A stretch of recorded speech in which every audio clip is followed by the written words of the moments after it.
Bismillahirrahmanirrahim. Assalamualaikum warahmatullahi wabarakatuh. Alhamdulillahirabbil alamin wal aqibatu lil muttaqin wala udwana illa 'alal zalimin. Asyhadu an la ilaha illallah wahdahu la syarikalah wa asyhadu anna Muhammadan abduhu wa rasuluh. Allahumma sholli wa sallim wa barik wa zid al-mab'uts rahmatan lil alamin wa ala alihi tahirin wa man tabi'ahum bi ihsanin ila yaumiddin. Amma ba'd. Pemirsa sekalian yang semoga senantiasa dalam karunia Allah Subhanahu wa taala.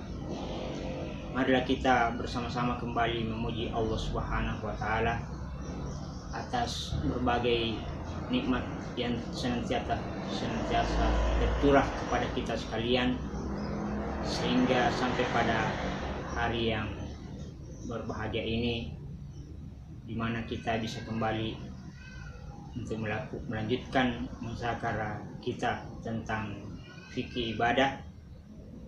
Dan Allah Subhanahu wa taala dengan segala maha kasih sayangnya lagi dan lagi terus mencurahkan berbagai nikmat kepada kita sekalian, yang semoga kita senantiasa menjadi hamba yang tahu mensyukuri nikmatnya.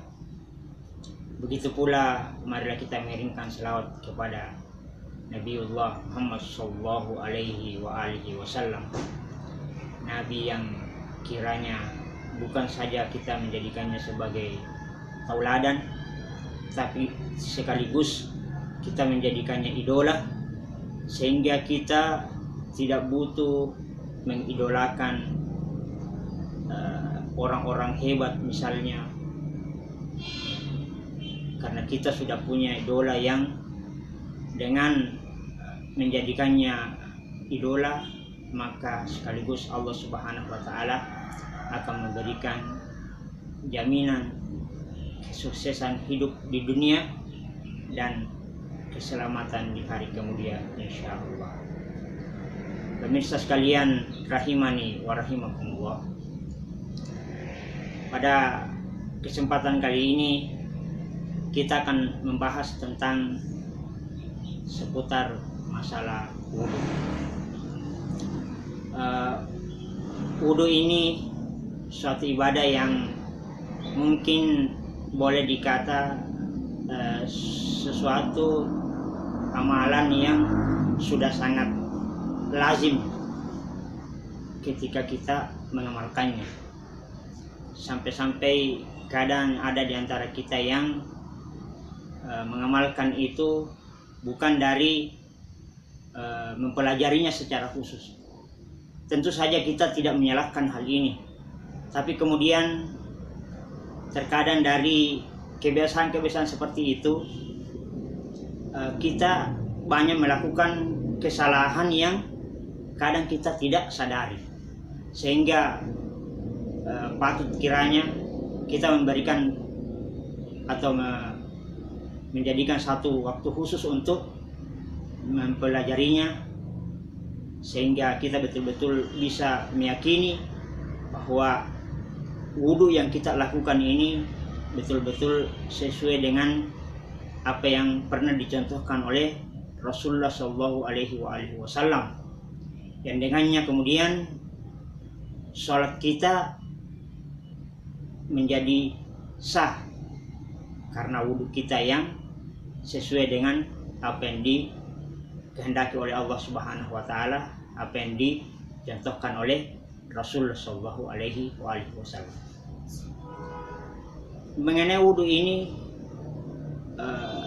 tentu kita sudah paham betul bahwa kebanyakannya kita adalah mengatakan bahwa ketika kita berwudhu maka kita akan sholat, walaupun tidak selalunya seperti itu,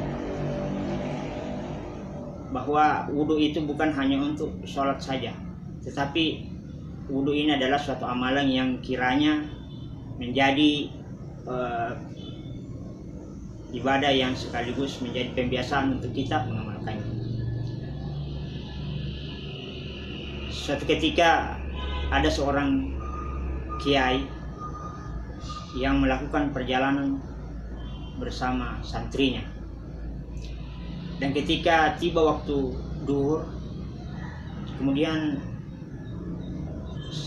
Pak Kiai ini yang sudah terbiasa dengan amalan memperbaharui wudunya atau menjaga kesucian dirinya dengan senantiasa mengulang berwudu, pun bertanya kepada para santrinya, apakah kalian punya wudu? Maka sontak para santrinya menjawab, tidak Pak Kiai. Maka kata Pak Kiai, wudu saja kalian tidak punya, apalagi duit. Maka pemirsa sekalian dimuliakan oleh Allah Subhanahu wa taala, tentu saja seloroh dari Pak Kiai ini bukan ucapan yang tanpa makna, tetapi memberikan kesan kepada kita bahwa wudu ini sebenarnya suatu amalan yang luar biasa. Mengamalkannya pun mudah, tetapi kadang kita sulit untuk istiqomah untuk mengamalkannya. Walaupun ya sebagaimana Pak Kiai mengatakan tadi ya, bahwa kalau wudu saja tidak punya ya, berarti lebih-lebih lagi dengan uang. Artinya sesuatu yang gratis saja sulit kita pertahankan, sulit kita jaga untuk selalu kita berada dengannya, yaitu dalam keadaan suci. Apalagi ketika kita butuh untuk melakukan ibadah yang memerlukan materi atau memerlukan hal-hal pendukung yang lainnya. Maka pemirsa sekalian dimuliakan oleh Allah Subhanahu wa taala, wudu ini adalah sesuatu yang dengannya kemudian sholat kita akan diterima. Tanpa wudu ini maka sholat kita tidak diterima. Sebagaimana Rasulullah Shallallahu Alaihi Wasallam pernah mengisyaratkan, la yuqbalullahu sholata ahadikum isa ahdatha hatta yatawadda, bahwa Allah tidak akan menerima salat salah seorang di antara kalian apabila ia berhadas sampai dia berwudu. Hadis ini diriwayatkan oleh Imam Bukhari dan Muslim. Bahwa wudu ini adalah menjadi penentu diterima atau tidaknya salat kita. Maka patut kiranya untuk kita memberikan perhatian khusus atau mengambil waktu yang khusus untuk mempelajarinya, agar bukan kita mengamalkan wudu ini hanya sekedar tahu dari pengalaman melihat orang atau ikut-ikutan, tetapi kita betul-betul tahu bahwa wudu ini seperti ini yang dicontohkan oleh Rasulullah Shallallahu Alaihi Wasallam. Pemirsa sekalian dimuliakan oleh Allah Subhanahu wa taala, adapun hal-hal yang berkenaan dengan wudu ini yang patut untuk kita jadikan catatan adalah diantaranya yang pertama ada yang namanya syarat-syarat sahnya wudu. Syarat-syarat sahnya wudu ini ada 6. Yang pertama, niat. Ketika kita akan berwudu, maka terlebih dahulu harus ada niat. Ya, tentu sebagaimana ibadah-ibadah yang lain juga selalu diawali dengan yang namanya niat. Yang niat ini tentu tidak perlu kita melafazkan, karena niat itu tempatnya di dalam hati. Ya. Rasulullah Shallallahu Alaihi Wasallam mengisyaratkan, innamal a'malu binniyat wa innama likulli imri'in ma nawa, bahwa setiap amal itu haruslah didasari atau disertai dengan niat, dan setiap orang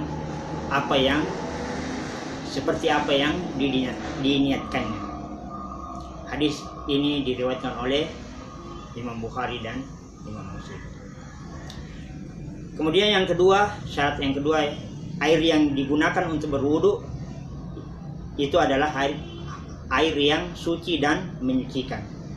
Maka tidak boleh seorang berwudu dengan air bernajis, air yang terkena kencing misalnya. Atau kita tidak boleh juga berwudu dengan air suci tapi tidak menyucikan. Misalnya seperti air teh atau air minuman yang lazimnya dijadikan minuman tetapi kelihatannya suci, bersih, tapi tidak menyucikan. Kemudian yang ketiga, air yang digunakan untuk berwudu adalah air yang mubah. Artinya air yang digunakan bukan air hasil curian atau air yang cara mendapatkannya tidak dibenarkan oleh agama kita. Kemudian yang keempat, syarat yang keempat, sebelum berwudu kita harus menghilangkan terlebih dahulu benda-benda yang menghalangi air mengenai pori-pori kulit kita. Ya, jadi harus memastikan bahwa air ini akan sampai atau masuk ke pori-pori kulit kita. Maka harus menghilangkan misalnya tato, ya, yang kadang-kadang tato itu adalah dibuat dari atau terbentuk dari benda yang bisa menghalangi sampainya air ke dalam pori-pori kulit kita. Atau misalnya pada wanita yang memakai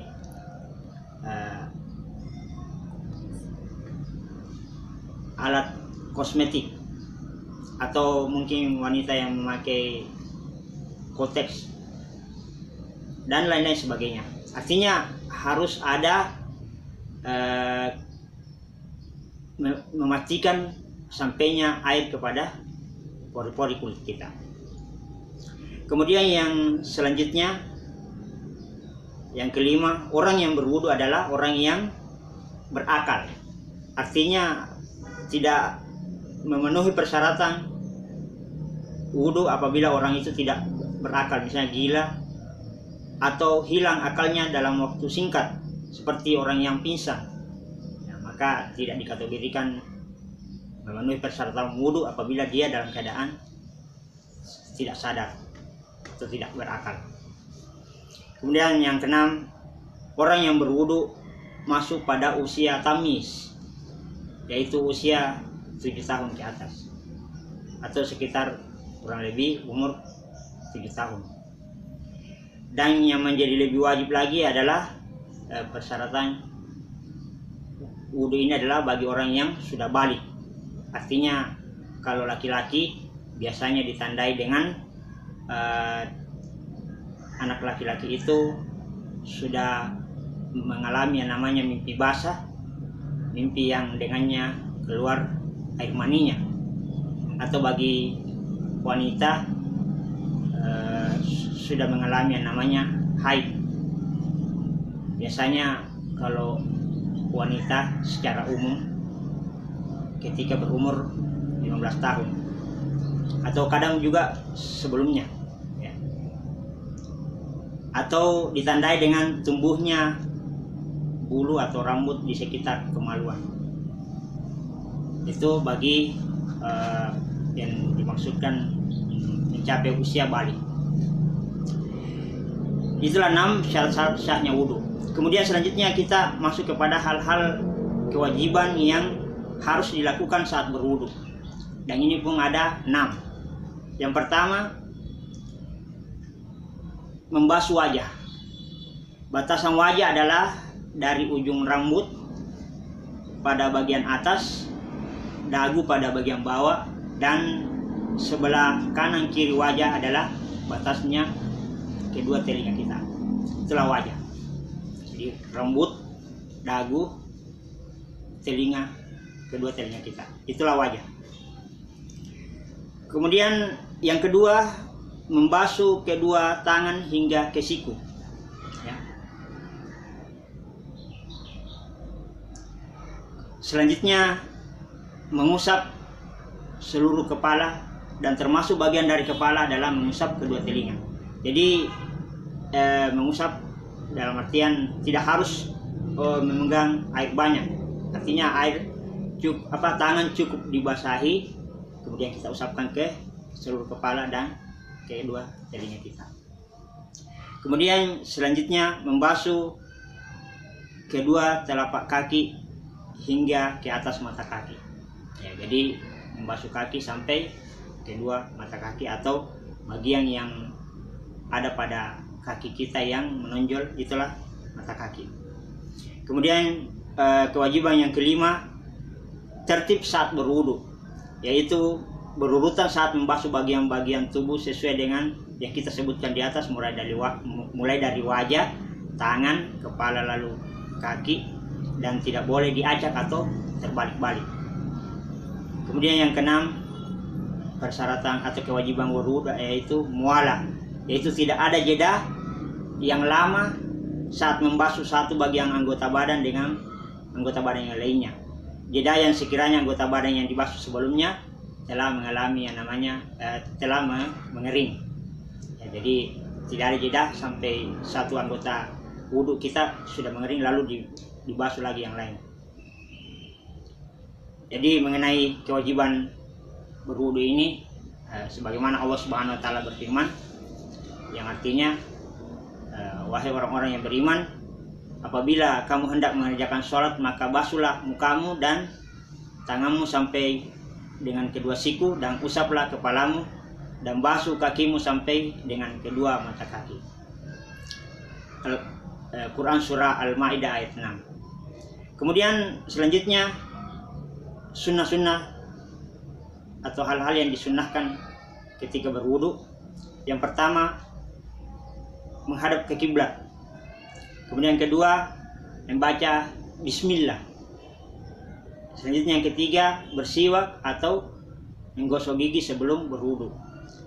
Adapun bersiwak ini atau menggosok gigi ini boleh kita lakukan ketika akan wudu atau boleh ketika akan kita berkumur-kumur. Yang ini yang disunnahkan. Jadi tidak ada perselisihan antara keduanya, boleh semua. Kemudian yang selanjutnya, mencuci kedua telapak tangan 3 kali sebelum memulai berwudu. Selanjutnya yang kelima, sebelum membasuh wajah, berkumur dan memasukkan air ke dalam hidung lalu dikeluarkan lagi bagi mereka yang sedang tidak berpuasa. Jadi membasuh wajah sebelum membasuh wajah berkumur dan memasukkan air ke dalam hidung lalu dikeluarkan lagi, dan kecuali bagi orang yang tidak berpuasa. Kemudian memperbanyak air saat membasuh wajah, ya, artinya bisa melebihkan air ketika membasuh wajah. Kemudian yang ketujuh, bagi yang mempunyai jenggot lebat, menggosok-gosok atau menyela-nyela jenggotnya dengan jari-jari tangan. Selanjutnya yang kedelapan, mendahulukan anggota wudu bagian kanan lalu bagian yang kiri. Itu sunnahnya, dahulukan yang kanan lalu bagian kiri. Kemudian selanjutnya menggosok-gosok atau menyela-nyela jari-jari tangan dan jari kaki. Kemudian yang ke-10, membasuh setiap anggota wudu 3 kali. Jadi setiap anggota wudu yang kita basuh itu sebanyak 3 kali, kecuali ketika kita membasuh kepala, itu cukup 1 kali saja. Seperti itu sunnah yang disunnahkan oleh Rasulullah SAW. Kemudian selanjutnya kita masuk kepada tata cara wudu, yang mana tata cara wudu ini mencakup persyaratan wudu, hal-hal yang wajib wudu dan sunnah-sunnah wudu. Di antaranya yang pertama, berniat. Kemudian menghadap kiblat. Selanjutnya membaca bismillah. Kemudian yang keempat, mencuci kedua telapak tangan dan jari sebanyak 3 kali. Kemudian amalan selanjutnya, mendahulukan anggota badan yang bagian kanan, kemudian berkumur-kumur dengan tangan kanannya sebanyak 3 kali. Kemudian termasuk melakukan sikat gigi atau bersiwak ketika akan berkumur atau ketika sebelum wudu. Selanjutnya memasukkan air ke hidung dengan tangan kanan, lalu membuang air tersebut dari hidung dengan tangan kiri. Ini pun dilakukan sebanyak 3 kali. Selanjutnya membasuh wajah. mengambil air dengan kedua tangan lalu mengguyurkan ke wajah sebanyak 3 kali dengan memastikan bahwa semua yang termasuk dari wajah kita ini terkena basuhan air. Kemudian menggosok-gosok jenggot dan jari jemari kedua tangan bagi laki-laki. Membasuh kedua tangan sampai ke atas siku sebanyak 3 kali dengan memastikan pula bahwa semua kulit tangan terbasahi dengan air. Selanjutnya mengusap seluruh kepala, rambut dan telinga sebanyak 1 kali. Batasan kepala ini mulai dari ujung rambut bagian depan hingga ujung rambut di tengkuk bagian belakang kepala. Cara mengusap telinga, masukkan jari telunjuk ke bagian dalam telinga hingga semua lekuk-lekuk telinga terlewati. Kemudian secara bersamaan meletakkan jempol bagian luar daun telinga, meletakkan jempol di bagian luar telinga kita sambil membasuh dari bawah telinga hingga ke atas. Selanjutnya membasuh kedua kaki hingga ke atas mata kaki sambil menggosok-gosokkan dan menyela-nyela jari-jari kaki kita. Itu dilakukan sebanyak 3 kali. Dan yang terakhir membaca doa. Adapun doa yang disunnahkan yaitu asyhadu an la ilaha illallah wahdahu la syarikalah wa asyhadu anna muhammadan abduhu wa rasuluh.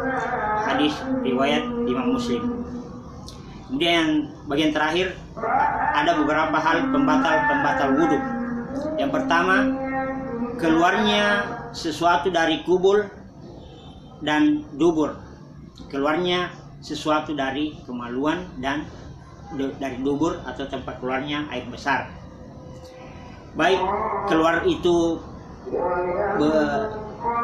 berupa banyak benda atau sedikit.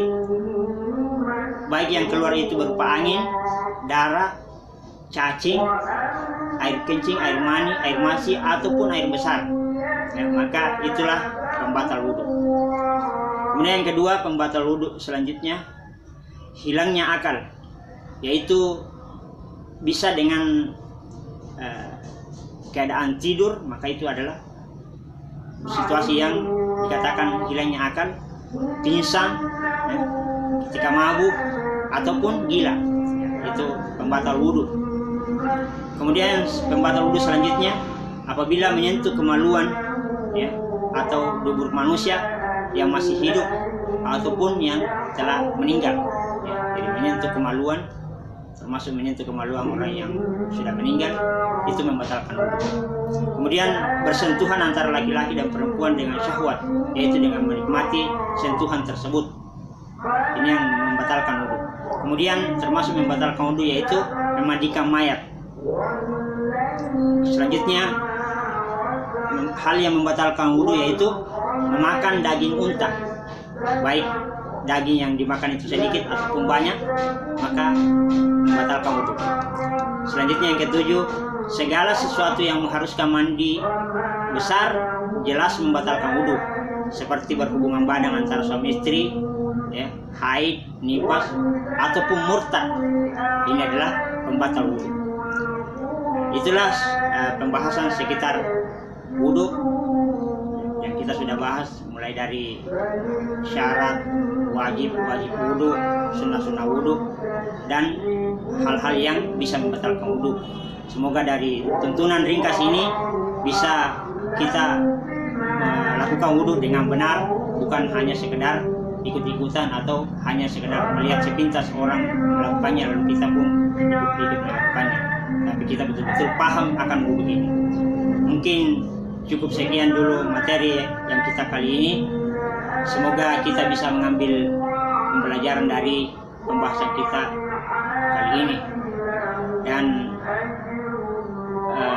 kita betul-betul melakukan ibadah wudhu ini sesuai dengan sunnah Rasulullah SAW. Terima kasih atas segala perhatian. Mohon maaf atas segala kekurangan. Kita tutup. Subhanakallahumma wa bihamdik, asyhadu an la ilaha illa anta, astaghfiruka wa atubu ilaik. Wa akhir da'wana alhamdulillahi rabbil alamin. Wassalamualaikum warahmatullahi wabarakatuh.